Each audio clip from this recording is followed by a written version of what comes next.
ಕೆಲವು ಓಕೆನಾ ಇಲ್ಲ ಸ್ಟಾರ್ಟ್ ಮಾಡೋದಾ? ಕೆಲವು ಕಳೆದ ಒಂದು ತಿಂಗಳಿಂದ ಮೈ ಶುಗರ್ ಪ್ರೌಢಶಾಲೆ ಕುರಿತಂತೆ ಹಲವಾರು ವಿಚಾರಗಳು ಜಿಲ್ಲೆಯಲ್ಲಿ ಹರಿದಾಡ್ತಿದ್ವು.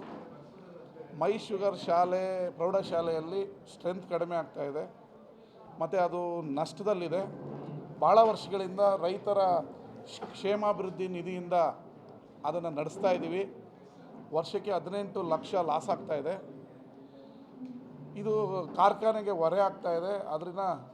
ಅದನ್ನು ಯಾರಾದರೂ ಪರಿಣಿತರು ಖಾಸಗಿ ಶಾಲೆಯನ್ನು ನಡೆಸಿ 20 ವರ್ಷ ಅನುಭವ ಇರೋವಂಥವರು ನಡೆಸೋದಕ್ಕೆ ಕೊಡೋಣ ಅಂತೇಳಿ ನಮ್ಮ ಸಕ್ಕರೆ ಕಾರ್ಖಾನೆಯ ಅಧ್ಯಕ್ಷರ ನೇತೃತ್ವದ ಕಮಿಟಿ ಒಂದು ತೀರ್ಮಾನ ಮಾಡಿ ಪೇಪರಲ್ಲಿ ಆ್ಯಡ್ ಕೊಟ್ಟು ಟೆಂಡರನ್ನು ಕರೆದಿತ್ತು.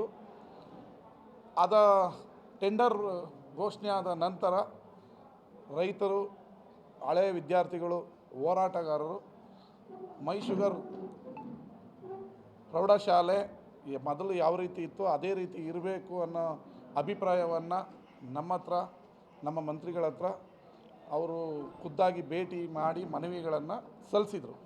ಇದ್ರ ಬಗ್ಗೆ ಪರ ವಿರೋಧ ಚರ್ಚೆಗಳು ಬಹಳ ದಿನಗಳಿಂದ ಆಗ್ತಾಯಿತ್ತು.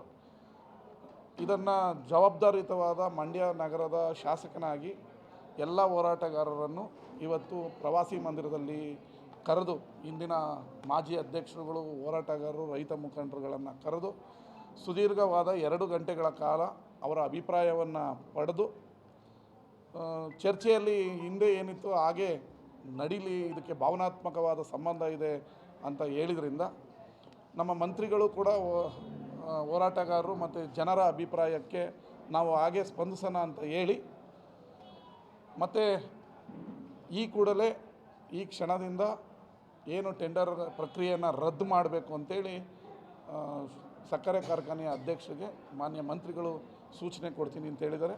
ಅದೇ ಸೂಚನೆಯನ್ನು ಕೂಡ ನಾನು ಕೂಡ ಕೊಡ್ತಾಯಿದ್ದೀವಿ. ಈ ಕ್ಷಣದಿಂದ ಅದನ್ನು ಖಾಸಗಿಯವರಿಗೆ ವಹಿಸಬೇಕು ಅಂತ ಏನಿತ್ತು. ಮತ್ತು ಕಲ್ಯಾಣ ಮಂಟಪವನ್ನು ಕೂಡ ನಾವು ಅದು ಈಗ ಬದಲಾವಣೆ ಜಗದ ನಿಯಮ. ಈಗೆಲ್ಲ ಪೈಪೋಟಿ ಯುಗದಲ್ಲಿ ಒಳ್ಳೊಳ್ಳೆ ಕಲ್ಯಾಣ ಮಂಟಪಗಳು ಬರ್ತಾಯಿದೆ. ಇದು ಬಣ್ಣನೂ ಬಳಿದಿಲ್ಲ, ನಡೆಸೋದಕ್ಕೆ ಕಷ್ಟ ಆಗ್ತದೆ. ಆದರೆ 2 ವರ್ಷಕ್ಕೆ ಲೀಸ್ ಕೊಡೋದ್ರಿಂದ ಅದೇನು ತೊಂದರೆ ಆಗ್ತಿರಲಿಲ್ಲ. ಆಸ್ತಿಯನ್ನು ಯಾರಿಗೂ ಬರ್ಕೊಡ್ತಿರ್ಲಿಲ್ಲ. ಅವರೇ ಸಕ್ಕರೆ ಕಾರ್ಖಾನೆಗೆ ದುಡ್ಡು ಕಟ್ಟಿ ನಡೆಸಬೇಕು ಅಂತ. ಆದರೆ ರೈತರ ಭಾವನೆ ಏನು ಅಂದರೆ 8-10 ಸಾವಿರದಲ್ಲಿ ಮದುವೆಗಳು ನಡೀತಾ ಇದೆ. ಖಾಸಗಿಯವ್ರು ತೊಗೊಂಡವರು ಜಾಸ್ತಿ ಮಾಡಿಬಿಡ್ತಾರೆ. ಆಮೇಲೆ ಇನ್ನೊಂದು ಅವರ ರೈತರಲ್ಲಿ ಏನಿರುತ್ತೆ, ಖಾಸಗಿಯವ್ರು ಕೊಟ್ಟರೆ ವಾಪಸ್ ಬರಲ್ಲ, ಹಿಂದಿನ ಕಹಿ ಘಟನೆಗಳಿಂದಾಗಿ ಅದು ಬೇಡ ಅಂತ ಹೇಳಿದ್ರು. ಅದನ್ನು ಕೂಡ ಈ ಕೂಡಲೇ ಟೆಂಡರನ್ನು ರದ್ದು ಮಾಡಿ ಅದನ್ನು ಮಾತಾಡೋಣ ಅಂತ ಹೇಳಿ ಸೂಚನೆಯನ್ನು ಈಗ MD ಅವ್ರಿಗೆ ಕೊಡ್ತಾಯಿದ್ದೀವಿ.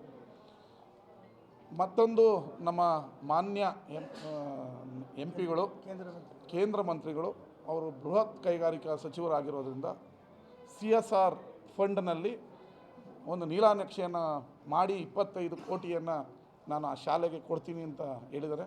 ನಾನು ಅದನ್ನು ಹೃದಯಪೂರ್ವಕವಾಗಿ ಸ್ವಾಗತಿಸ್ತೇನೆ. ಅವರಿಗೆ ಧನ್ಯವಾದಗಳನ್ನು ಕೂಡ ಹೇಳ್ತೀನಿ.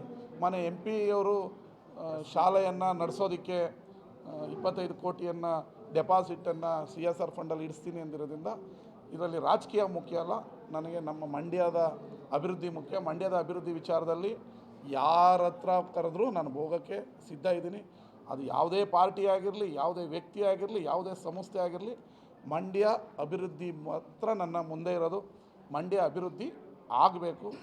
ಆ ನಿಟ್ಟಿನಲ್ಲಿ ನಾವು ಈ ಪಕ್ಷ ಭೇದ ಮರೆತು ಯಾರ ಹತ್ರ ಹೋಗಿ ಬೇಕಾದರೂ ಅಂಗಲಾಚಿ ನಾನು ಮಂಡ್ಯ ನಗರದ ಅಭಿವೃದ್ಧಿ ಮತ್ತು ಶಿಕ್ಷಣದ ಅಭಿವೃದ್ಧಿಗೆ ತರ್ತೀನಿ. ಈಗ ಮಂಡ್ಯ ವಿಶ್ವವಿದ್ಯಾನಿಲಯ ಇನ್ನೇನು ಮುಚ್ಚೇ ಹೋಯ್ತು ಅಂತ ಕೆಲವರು ಆರ್ಭಟಿಸ್ತಾಯಿದ್ರು. ಆದರೆ ಅದಕ್ಕೆ 4 ಕೋಟಿ ಬಿಡುಗಡೆ ಮಾಡಿ ಒಂದು ಒಳ್ಳೆ ಆರ್ಚ್ ಮಾಡ್ತಾಯಿದ್ದೀನಿ. ಈಗ MCA MBA ಕೋರ್ಸನ್ನು ಕೂಡ ಈ ವರ್ಷದಿಂದ ತಂದಿದ್ದೀನಿ. ಇನ್ನೊಂದು ವಾರದಲ್ಲಿ ನಿಮ್ಮನ್ನೆಲ್ಲ ಕರೆದು ಬೃಹತ್ ಕಾರ್ಯಕ್ರಮ ಮಾಡಿ ಆ ಕೋರ್ಸನ್ನು ಆರಂಭಿಸ್ತೀವಿ. ಅಂದರೆ ಯೂನಿವರ್ಸಿಟಿ ಮುಚ್ಚಲ್ಲ, ಅದನ್ನು ನಡೆಸ್ತೀವಿ ಅನ್ನೋದಕ್ಕೆ ಇದು ಒಂದು ಮೆಸೇಜನ್ನು ರಾಜ್ಯದ ಪಾಸ್ ಮಾಡ್ತಾಯಿದ್ದೀವಿ. ನಮ್ಮ ಮಂಡ್ಯದ ಜೊತೆ ಇನ್ನೂ 7 ಬೇರೆ ಬೇರೆ ವಿಶ್ವವಿದ್ಯಾನಿಲಯ ಕೂಡ ಮುಚ್ಚುತ್ತಾರೆ ಅನ್ನೋದಿತ್ತು. ಆದರೆ ಮಂಡ್ಯ ಇದರಲ್ಲಿ ಈ ಬೆಳವಣಿಗೆ ಆಗಿರೋದ್ರಿಂದ ಅವು ಕೂಡ ಮಂಡ್ಯದ ಮುಖಾಂತರ ಉಳ್ಕೊಳ್ತವೆ ಅನ್ನೋದೊಂದು ಮೆಸೇಜನ್ನು ಪಾಸ್ ಮಾಡ್ತೀವಿ. ಆದರೆ ತಜ್ಞರ ವರದಿ ಏನು ಹೇಳುತ್ತೆ, ಮಂಡ್ಯ ವಿಶ್ವವಿದ್ಯಾನಿಲಯದ ಮತ್ತು ಮೈಸೂರು ವಿಶ್ವವಿದ್ಯಾನಿಲಯದ ಸರ್ಟಿಫಿಕೇಟ್ಗೆ ವ್ಯತ್ಯಾಸ ಇದೆ.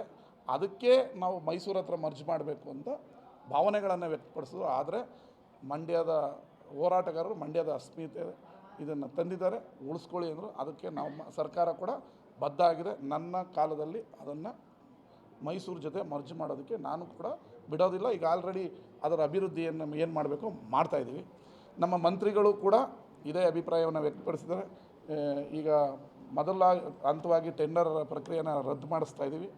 ನಂತರ ಒಂದು ತಂಡವನ್ನು ಮಾಡಿಕೊಂಡು ಮಾನ್ಯ MP ಗಳ ಹತ್ರ, ಮಾನ್ಯ ಮಂತ್ರಿಗಳ ಹತ್ರ ಹೋಗಿ ಅದಕ್ಕೆ ಶಾಲೆಗೆ ಉಳಿಸ್ಕೊಳ್ಳೋದಕ್ಕೆ ಏನು CSR ಫಂಡ್ ಕೊಡ್ತೀವಿ ಅಂತ ಹೇಳಿದರೆ ಅದನ್ನು ಸ್ವೀಕರಿಸೋದಕ್ಕೆ ನಾವು ರೆಡಿ ಇದ್ದೀವಿ. ಮಾನ್ಯ ಮಂತ್ರಿಗಳು ದಯವಿಟ್ಟು ಸಹಕರಿಸಬೇಕು.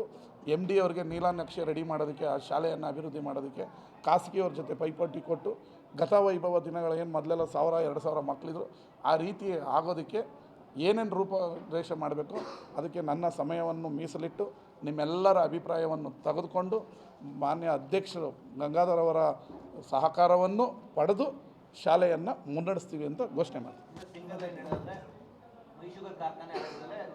ಹೌದು, ದಯವಿಟ್ಟು